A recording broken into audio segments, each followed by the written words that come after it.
Good afternoon, everyone. Welcome to another enthralling episode of Coffee and Commerce. Delighted to be here with the myth, the legend, Gary Vaynerchuk. I haven't shaved, Zubin, so I'm trying to keep up with you. I know we have a bunch of questions this week, which I'm excited about. So why don't you tell everybody about the format this week? Let's do them. So this week, what we're going to do is we're going to bring a bunch of individuals who ask questions for us, ask us questions on Twitter. We're going to bring them live. We're going to answer their questions and go through it. So it's an interactive episode for you. Hope you get a lot of value out of it. And without further ado, let's do it, Dustin. Let's bring our first guest on. Hey, Gary. How are you? I'm very well. How are you? Doing well. My name is Matt. I'm 17, looking to get into e-commerce. My first question is there such thing as a too saturated e-commerce niche? And the second, sorry, it's like a two-part question. No worries, and then, how does a brand differentiate itself from other brands to build social proof and drive conversions to how does one differentiate between two competing brands? First of all, you need to say hi to Zubin too, because he's very upset when people just say hi to me. Sorry, how are you? Sorry about that. What's up, Matt? What's going on? Zubin, you want to take a I'll answer the first one and you jump into the second one. Matt, there's never an oversaturated market. There's always the right time to be the best at something. Like at any moment. I mean, you don't understand because you're a youngster how legit Yahoo search engine was. It was just like Google. But actually, you know what's so funny? I literally thought about this the other day. I'm like, I wonder if Google should be disrupted. It's been so long. Why can't Moly Moly just come out and be the best search engine of all time? The other one I've been thinking a ton about is Twitter. Between Facebook, then Instagram, TikTok, LinkedIn, it's all feed pictures, written words. But the only words only for the most part, or quick or real time, is Twitter.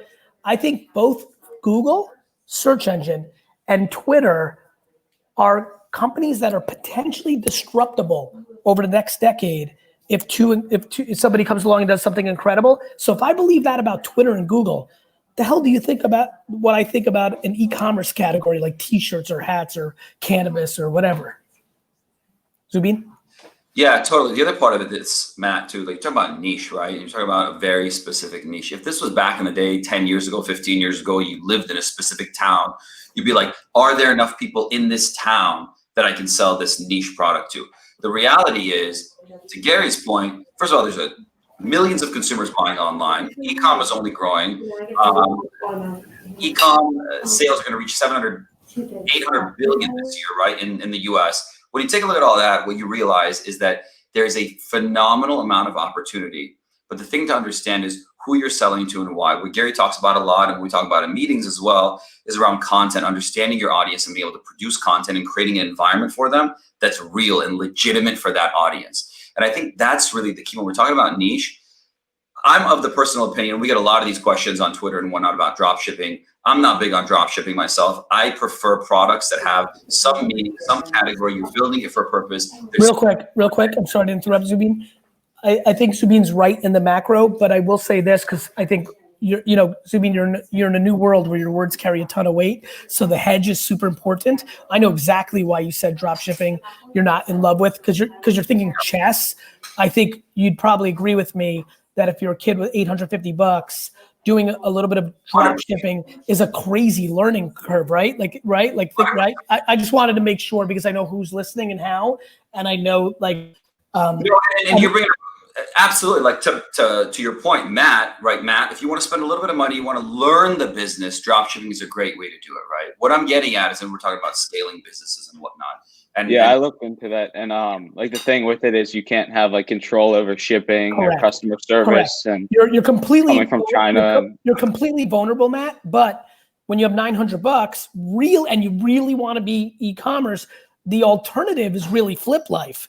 But I just want people to get reps. I'm not scared of anybody losing all their money. I think trying to learn how to buy something and sell it, and the process of is fucking huge. It just helps you so much.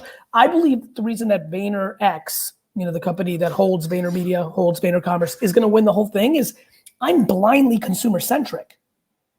All I care about is the consumer. I don't care about all the boardroom stuff or the debates or the philosophy or the Harvard Business School or the reports or the Bain and McKinney.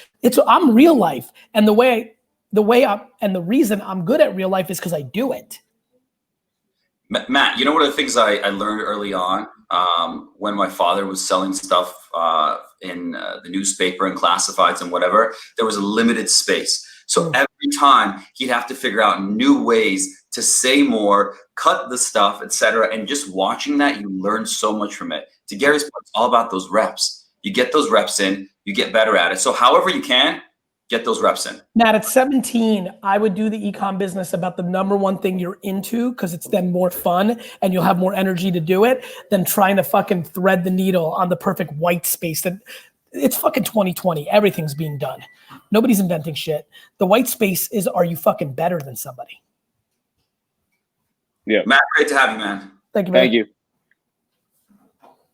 It's fun. Let's keep it going. Hey, Gary. Hey, Zubin. My name is Ayman. I'm 15 years old. And my question is how to be a first mover in audio, podcast, and virtual reality platform. As you guys say that audio is going to be the next big boom. For you, Ahmad, I would say it is to make content on Twitter and LinkedIn specifically, but other places, talking about your interest and curiosity in it, and you doing a lot of educating. I talk a lot about, I shit on school a lot, but I educate myself heavy. I read thousands of hours worth of baseball card information in the 80s. I read tens of thousands of hours of information in the Wine Spectator and the wine business. When the internet came along, I was on message boards 24/7, learning. The way you'll be a first mover is to be part of the community. The way to be a part of the community is to write and make videos about it, but not acting like an expert, acting like a part of the community. Questions, curiosities, answering people's questions as you become more educated. Become part of the community that you want to be a first mover in. And what that means is you bring value and you extract learnings, and that's the game for me. Zubin? Yeah, Gary's the master at this, right? The only thing I'll comment on is VR, and the fact that certain technologies like VR require additional hardware that many people don't have. So I would take a step back from VR and say, okay, what else is there in that space that'll eventually lead to VR? Potentially AR. Look at stuff like that, the technology that you can actually leverage on the devices that people own right now. 100%. And you're 15, as you might have seen from me before. VR scares me because I have VCs who want to put $10 million into a company today that needs to win next year. And I'm like, it's not going to happen. But at 15, if you want to be the guy for VR, there's a good chance by the time you're 29, 36, things are popping off. What you don't know at 15 is that 29 and 36 is an extremely young man. So putting in real work and being part of that world is a big deal and a huge opportunity if you're fascinated by it. Thanks, Aaron. Thank you, my friend.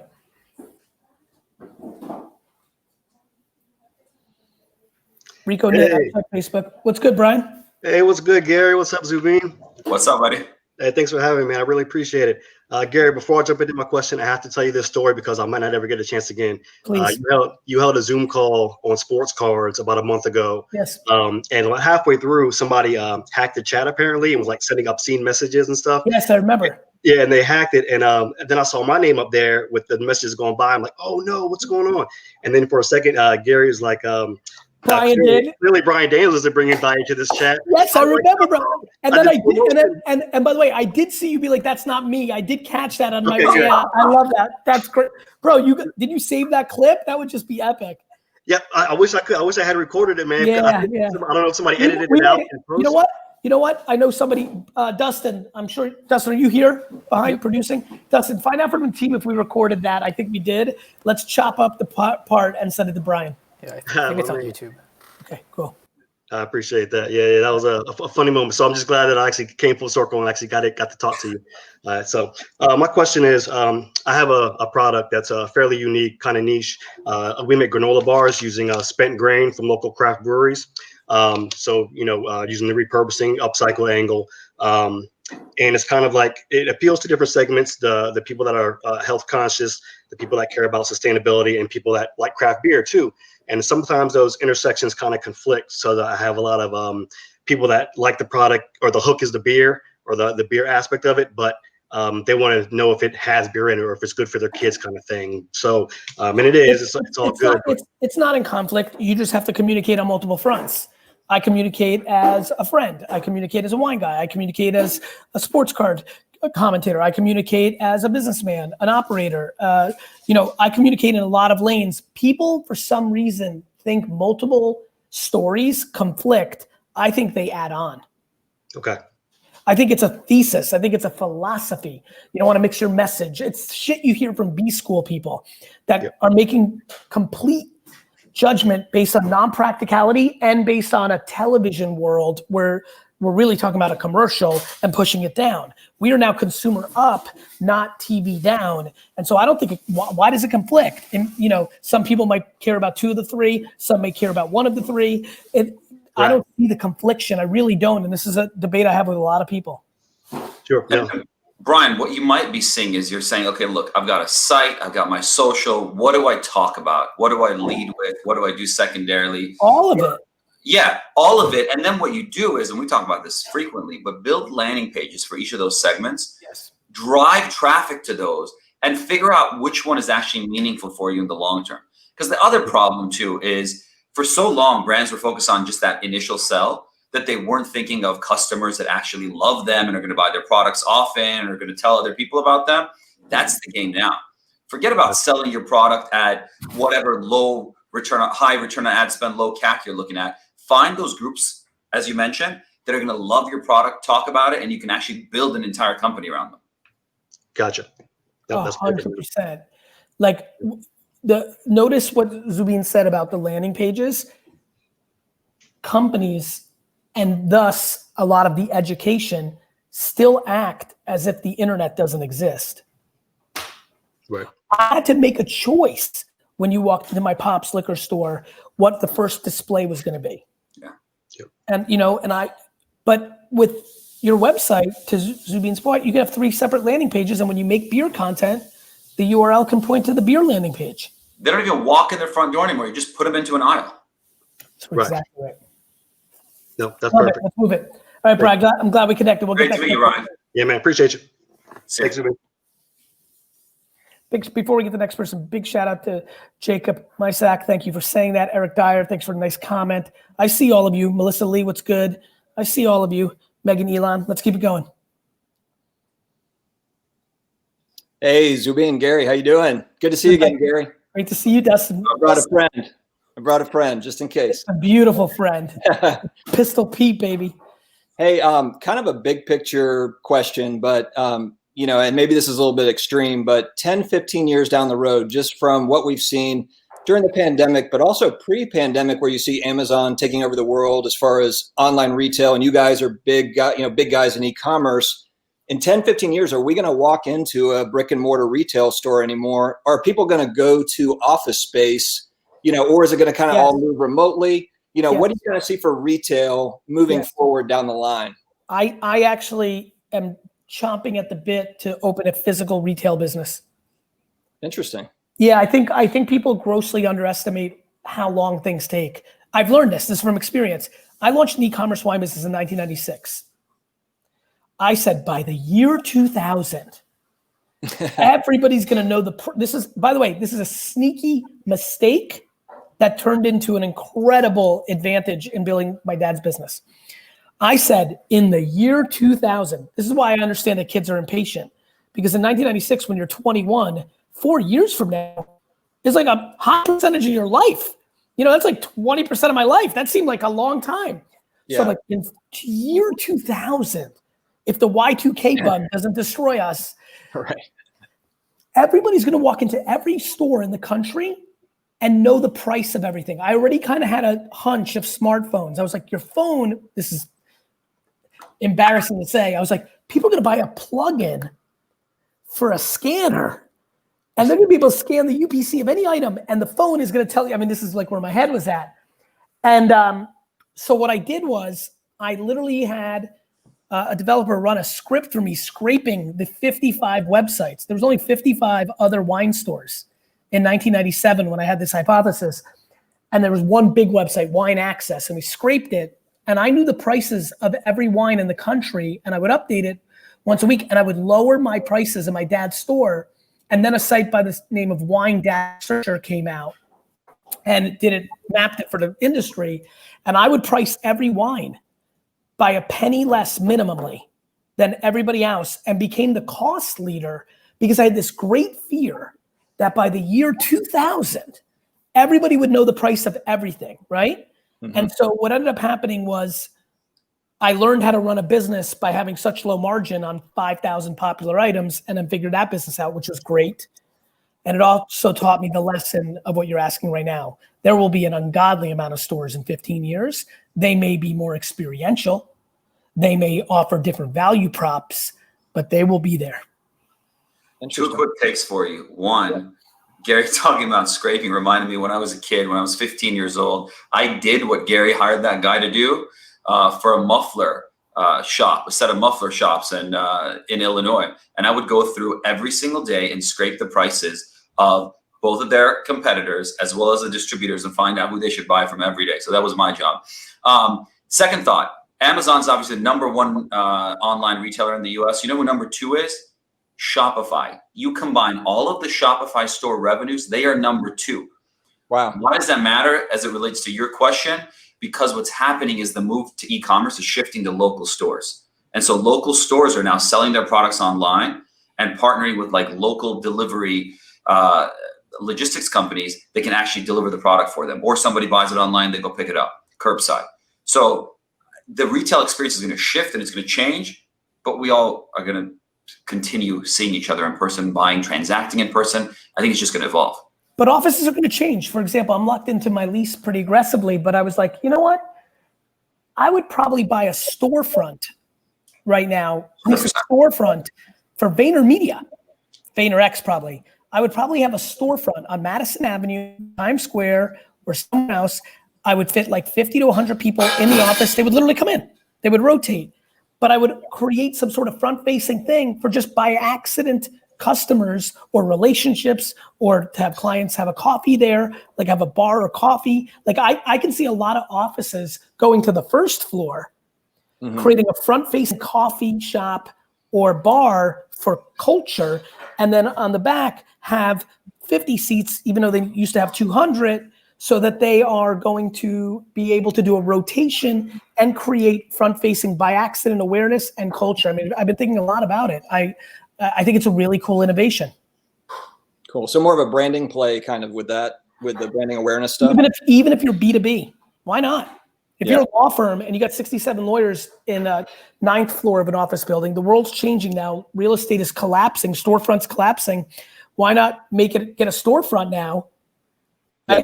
Have 30 people come in, rotate, that's the seats, open desk, hot desk, but then you have a receptionist, a little coffee, maybe you do consultation, maybe you do content. I was also thinking, I would put a studio in front, kind of like the TV networks do, and you could see maybe I'm filming all my content. We could be filming commercials for clients right on Times Square as an agency. That's kind of cool, that's different. Maybe that space is something as a billboard. People are gonna start, listen, I'm a fucking innovator. And the reason I make a lot of predictions properly is because I know what I would do. I'm not going to get around to what I just said, but I'm hoping somebody just heard that and says, wait a minute, that's cool. I'm going to do that. And I also know I'm not the only one. I'm not so special. There are plenty of other people that see around corners or see. I always think about life as, remember that thing we were taught as kids? Like, is it two people kissing or is it a champagne flute? Yeah. People see different shit. Everyone sees the obvious of like, we're never gonna fuck the office and we're not gonna stores. I'm like, evolution. Yeah. No, that's great stuff. I appreciate it, guys. Cheers. Good to have you on.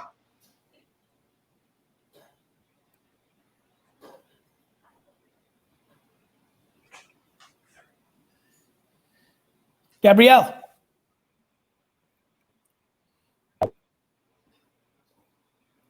Hey, Dustin, can you get Gabrielle proper? Maybe go to the next one and get the next person proper.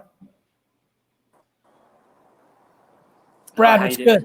Brad. Yeah, good. Thanks. How you doing? Very good, my friend. How are you? Yeah, I'm great. Thanks. my question, it's not like an ecom question, but they self-said, come on and ask my question. So basically, I'm 21 years old, and ever since I was 16, I basically worked dead-end job to dead-end job. Basically trying to find my passion, as you could say.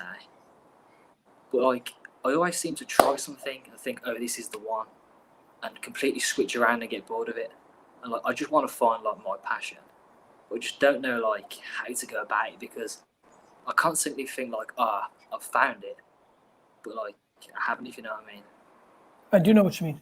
Have you ever really gave a lot of thought to what you do when you're not working, like as a human being? Music, food, friends, how much have you, like, what do you do for hobbies, or how do you spend or waste your time?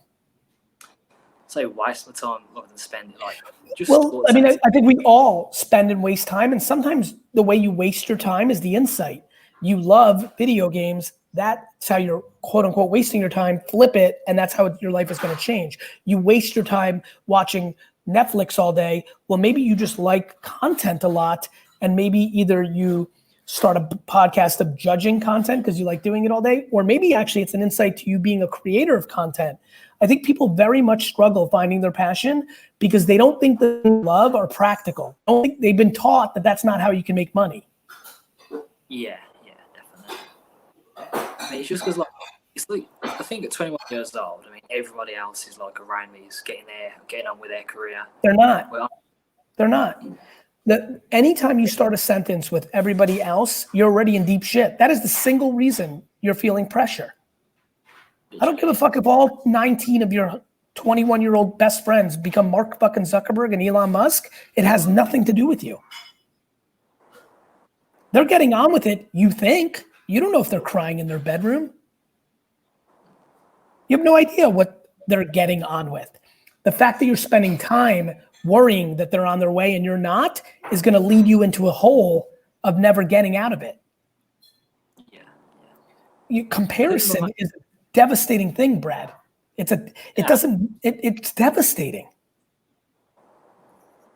Absolutely. I think that's like where a lot of the pressure comes from, because like I'm constantly comparing instead of like realizing that, you know, everyone's on their own path in life, and I'm completely getting it. Mate, I was a cashier at 21 years old in a liquor store. I wasn't getting on with shit, or I was getting on with everything. You know what I mean? Like, it all is perspective. Let me give you one really good piece of advice. Start by enjoying the fuck out of being 21, because notice how Zubin just reacted? Yeah. Just being 21 is fucking winning at life. That's like, what I was gonna say. You're look, again, Gary's given you amazing advice. All I can say is that you're trying to figure out that one passion right now and go, this is it, and I'm gonna move on. Why not just enjoy the fact that you're hopping from one thing to another, trying to figure out what your passion is? You're going to look back in 10 years, 5 years, 10 years, 15 years and go, shit, I wish I was 21 trying to figure my shit out. And I wish I did more. And I wish I spent more time figuring it out than pursuing one. In my mind, you're doing much better than most people your age, most of your mates, because they're going down one path. You're jumping around until you find that path. The question, Brad, is whose judgment on you are you accepting? Yeah. The real question here is, whose words are dictating your anxiety?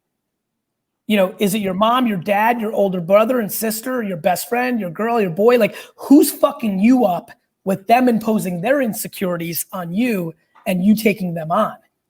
Anybody that tells you should have your life together at 21 is a fucking asshole. And if that's your mom, put her on screen right now. I'll tell her right to her fucking face. Like, fuck that bullshit, bro. Yeah, absolutely. Yeah. Well, absolutely. Now I want you to live it. You need to pay attention to who's talking to you and who you're listening to. And Brad, no one's got to figure it out, man. We're all still trying to figure it out. Brad, I got it figured out. Let me give you the answer. I'm kidding, Zubin. But I got that. Let me tell you this. I don't have it figured out. I have this one figured out. To think that you have to have your shit figured out at 21 is fucking insane. Oh, gosh, yeah. To Zubin's point, the fact you're tasting all these things, that's what's interesting to me. Do more side jobs. You might be the greatest cook in the world. You have no idea. Go work at a fucking restaurant. Like, Take risks. This is when it's practical. Enjoy it, Brad. Smile. And you have a great fucking smile, Brad. He's right. Like, what you need to do is make sure that you have positivity and optimism and patience. Like, I call it POP, right? Positivity, optimism, and patience in your ear over and over and over. That's how you win your 20s. Bro, 30 years old is a fucking child. A child. Absolutely, yeah. All right, thanks for that anyway. Cheers. All right, Cheers, cheers, Brad. guys. All right, I got to bounce, and you've only got 3 minutes, and I know we want to help out somebody we're working with, so let's do that shit. That was awesome. Comments are epic. Oh, that's what's wrong. I mean, there was a video submission. I don't know if you want to do that one. Or... We're not gonna be able to sneak it in because Zubin's got. I want to make sure. Send it to me. I'll contact that person directly. Okay. Okay. Yeah, Awesome. this was amazing. I absolutely love this. Thanks for I'll talk to you soon. doing this, Gary. Quick shout out to our client Bodybuilding that is doing a lot of amazing things. They're growing and they're looking to hire in a number of positions: product designer, senior product manager, lifestyle marketing manager, software developers, etc. I know we've got an amazing group of people listening in, tuning in. So if you're interested, go to jobs.bodybuilding.com, apply, make sure you mention Gary and me, and best of luck to you. To the rest of you, thank you so much for tuning in today. I hope it was as beneficial for you as it was for me. I really enjoyed it. And I hope you enjoyed it as well. And I look forward to seeing you all on the next episode of Coffee and Commerce. See you.